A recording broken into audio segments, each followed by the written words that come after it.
Hey guys, we all know that mixing the low end is one of the hardest things to do as a producer. So let's take a look at how you can get your bass to sit perfectly in the mix. So usually we find that there is a problem in the low end between 30 Hz and 150 Hz. And that is because that is where the core frequencies of the kick and the bass sit. So it's this area that often needs some EQ treatment to carve up space for both the kick and the bass. So I'm loading up a bass patch from Serum, which I got from Splice. And if we take a look at its EQ curve, we can see that, yes, it has a lot of energy in that 30 Hz to 150 Hz range. So step one in cleaning up our bass, if we take a look here at 20 Hz and below. So below 20 Hz, these frequencies are not adding anything to your bass, so we don't need them. So let's apply a high pass filter and take it up to 20 Hz and below, just cutting those out of the mix.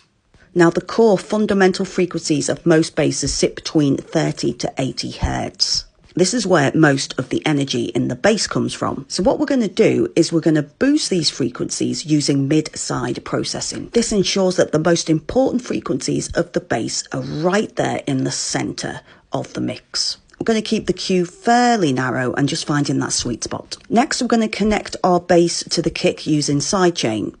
So the core fundamental frequencies of most kicks sit around 80 Hz. So we want to make space for the kick. So we're going to enable dynamic EQ. I'm just going to drag down the range here. This is basically the maximum gain reduction. Then I'm going to click on auto down here, and this is the threshold, the point at which the dynamic EQ will start working. And because this is sidechain, every time the kick hits, the bass will duck out of the way, as we can see here. So now the kick and the bass have space to breathe in the mix. And if your bass has frequencies right across the mix in the mids and the highs, we can deal with that by applying a high shelf cut. And we're going to do this from 200 Hz. And this just makes sure that the focus is on those bass frequencies and not clashing with anything else in the mix. So now we've taken those steps, let's connect the kick and the bass and have a look. And we can see here with the kick in red in the background that there's space for both instruments to breathe. So yeah, time for an A/B test.